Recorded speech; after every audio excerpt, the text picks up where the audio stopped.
Hey, welcome back to another Classics Are Better. My name's Travis. Today, I'm working on my 1966 C10. I dare say this could actually be an episode. I'm going to try and get it running for the first time in over a decade, so this might be pretty easy or it could end up being extremely elaborate. So, let's get after it.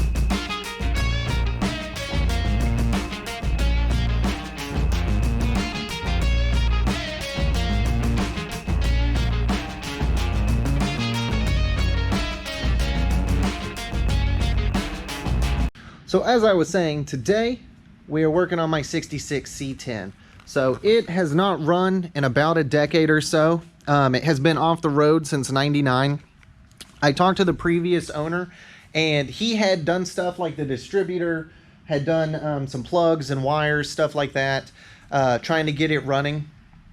He said that he had got it to turn over, but couldn't get it to run right back in around like 09, 2010.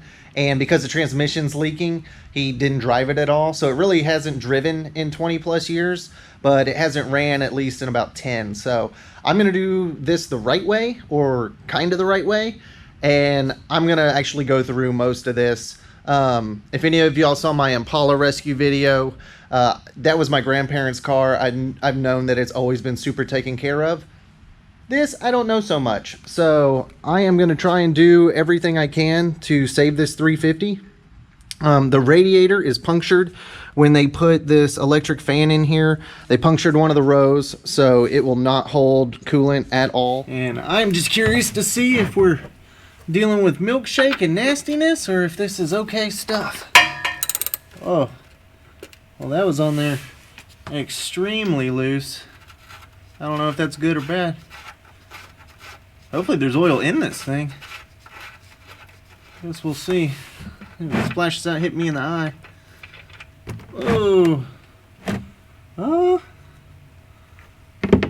You know, it's actually not bad. It's black. You can definitely tell it's really old, but I don't see any white, like any kind of milkshake stuff, like where antifreeze got into it, or water, or gas. And I not seeing any chunkies as of yet, so cool. All right, so I am curious how we look under all these valve covers. Or, you know, actually there's oil up in these. It just looks like it's extremely old oil. But you can see the inside of this. That's a mint.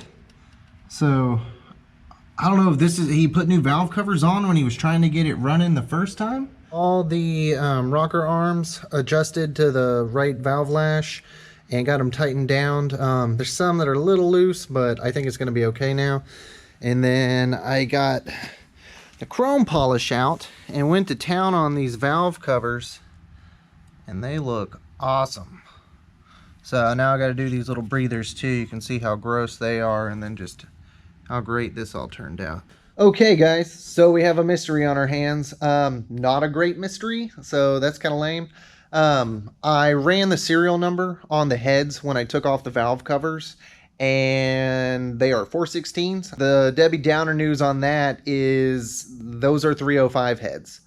And homeboy sold this to me as a 350, so that's not awesome. Don't get me wrong, a 305 is an okay motor. That's, you know, they're good. Better than having a V6, I suppose. But not when you're sold a 350. So I am hoping that somebody back in the day, which they used to do, it turns out, was put 305 heads on a 350 to make them a little more torquey. I'm hoping that's what happens here. I just leave them on for a while, I guess, till I can afford to replace them. But if it turns out this whole thing is a 305, my mood is going to go... So, let's see. I'm going to get to the serial before this video's over, and we will see what we actually have here. So I'm going to get this old radiator pulled out, and then I will catch back up with you guys.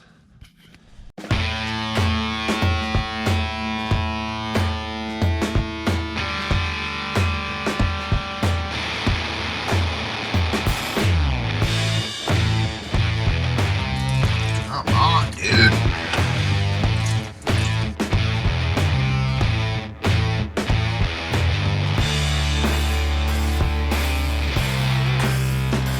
Antifreeze will stain your concrete floors.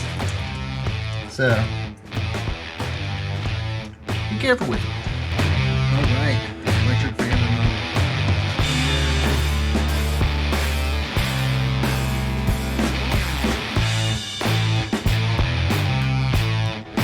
Oh man, there's a dirt dauber nest under the fan.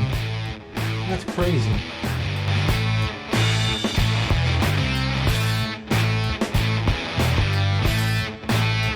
Well, there's not even a thermostat in this. It's but the dried old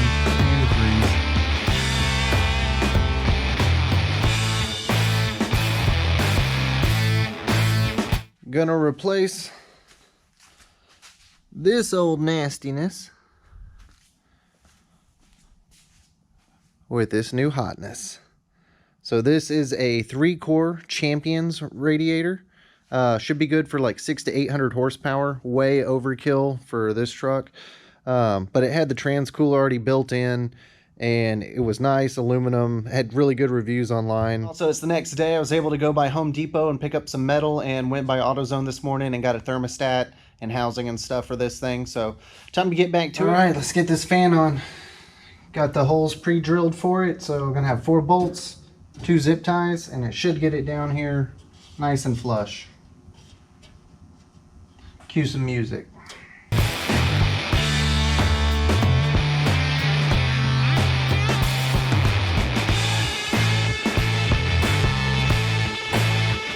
Again, be extremely careful with your radiator when you're getting it worked in. You do not want to mar up any of your fins.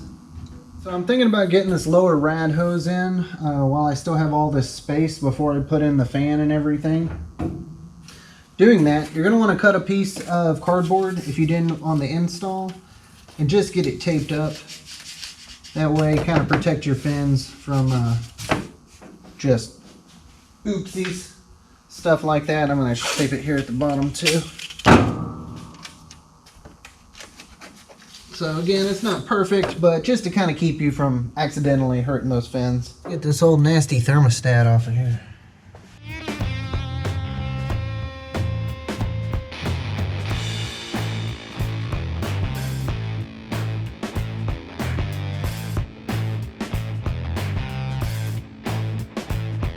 Okay, so here's the thermostat. It stays closed till your motor gets to a certain temperature, and then this will, through heat, will shrink down and let radiator fluid come through. Antifreeze, whatever you want to call it. Water, I guess. If you have a style like this, try and press your ring in best you can, because that is going to be your spot of failure if this leaks. Alright, looks good. Thermostat in. So the fun part now is going to be trying to get the fan shroud on here without destroying my fins, and then we'll get the top radiator hose on and rig up the fuel system, and we should be able to probably start this thing. Oh, get a battery in, of course. Details. So I guess the best way to do this would be just do it. Hey, look, and that escaped serious injury. It's good enough for now. I am going to build some side tabs for right here, just to kind of help hold this thing in, but I can do that at a later date. Not a big deal. We have an issue. If you can see that right there, there's a pinhole leak. That sucks. So it is a couple days later. I ended up having to get a hold of Jegs and return the leaking radiator, and then wait 5 days for a new one to come in. But it's here, and I got it in the truck. And check it out. This time, we have no leaks. This one's a little bit more beat up than the other one was, but at this point, I'll take it. All right, so I got new fuel line in. So I ran a new line from the pump, new fuel filter right to the carb, and then I'm going to run this other line out to actually this gas tank that's right there. I'll set it up here. Hopefully that works. I don't know if this fuel pump's any good. I think this thing's about ready to give it a go. Let's try it out. Lots of start go.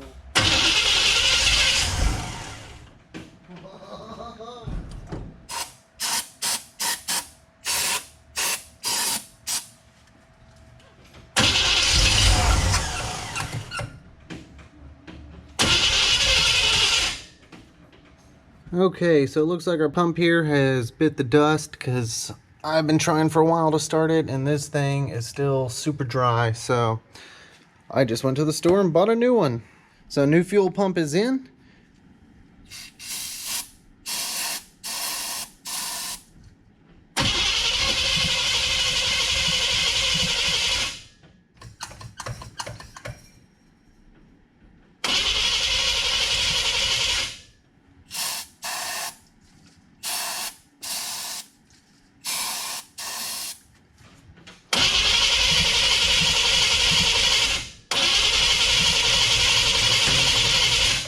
Oh, well, we got fuel in here.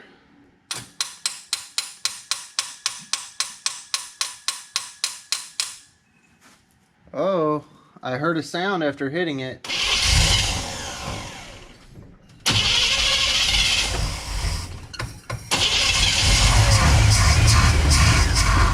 This carb is just leaking gas.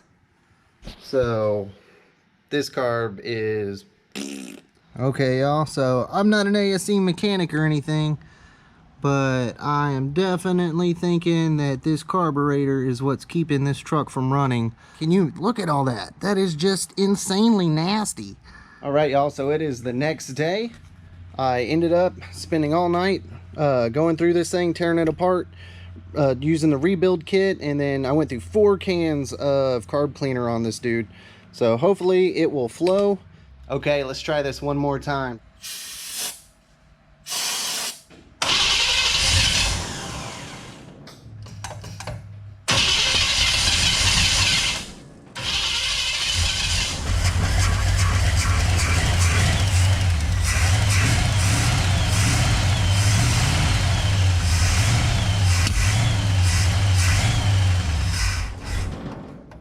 All right, so a little bit of backfire, but it ran, so it means it will run. So I need to tweak it a little bit or probably buy a new car, but see if I can get it to run a little bit better. But right now, yes. All right, let's see if we can tune up on this a little bit. So 1, 2.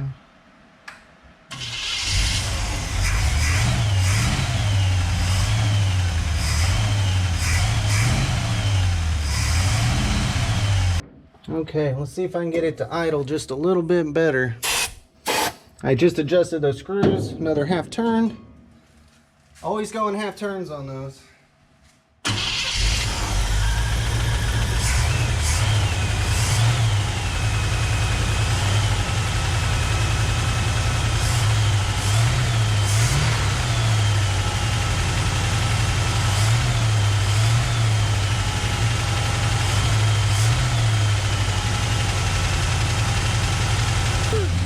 Well, I definitely have an exhaust leak, but it's running. But she's definitely smoking.